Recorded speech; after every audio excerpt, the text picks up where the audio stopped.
Hi and welcome back. In this video, I'm going to explain metering on the StudioLive board. You already saw before that if I hit a select button for an individual channel, that the metering for that channel will show up here in the selected channels metering area. Let me play back. I'll also solo this vocal channel. And if I turn this up, you'll hear the vocal. So hold my hand. Now I want to point out that this is input metering essentially for the level for this. So when we're setting the levels, we can use this and adjust the gain appropriately. So if we're on the Vox channel here, which is channel 23, this will actually affect that when it's playing back. I breathe in one breath at a time. Love you more and So you more. can So hold my hand and know that I stand. But because that's input metering, the fader affects what we hear, but the fader is not reflected on this particular meter. This is an input level meter, and we typically do want that riding right about in the middle. Now the gain reduction meter will show compression or gating on the channel, and this is a really nice reference since we have so many compressors that we can apply here. If we want to take a look at that, I'm going to engage the compressor. So I've got channel 23 selected, it's blue here. Here's the compressor, I'll turn that on. You can see I got a lot of compression. Let's put in kind of a moderate ratio here. And then as we turn the compressor on, we got to wait for the vocal to come back here. I breathe in one breath at a time. Love you more and more. So hold my hand and know that I stand. So that gives you a nice visual for the gain reduction on the channel. The gating would show up there as well if you had a gate turned on. Now the additional meters here are for the subs. These are output meters for the subgroups.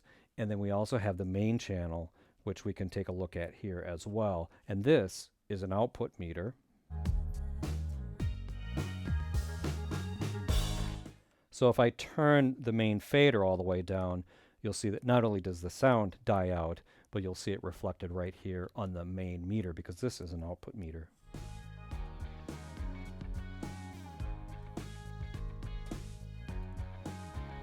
Now I showed you before that you can use what I call a meter bridge mode by using the meters button section here in the master section on the StudioLive board.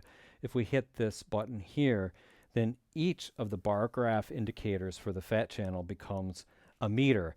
When this button is selected, it's the input meter, but then we also have the ability to look at output meters for all these as well to make sure you're not overdriving the outputs of those channels.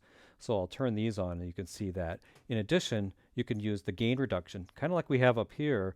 We can watch gain reduction across all channels. So if you've got all these compressors and gates engaged, which is tremendous capability, this gives you a quick overview of what's happening with the compression throughout your entire project.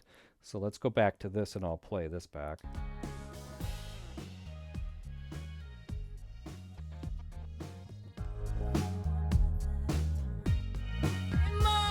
So hold my hand and know that I stand right by your side in all these good and bad times. Oh, I'm done. Not much is happening when I'm in the GR or gain reduction mode because I haven't turned the compressors on for anything except for this Vox 1, and we do see it indicated right here. We could also look at the aux outputs, and then there's fader locate, all things we'll get into in separate videos. But in reality, the metering is really easy on this board once you get the basics of these things. You can get going mixing as long as you know to hit this for inputs, this for outputs, and look up here for the selected channel as you're setting up your gains. And it's also worthwhile to note that this is the main output of the entire mix, and that is reflected coming post fader or after whatever this fader is doing. That's a summary of the metering in the StudioLive board. Thanks for watching. I'll see you in the next video.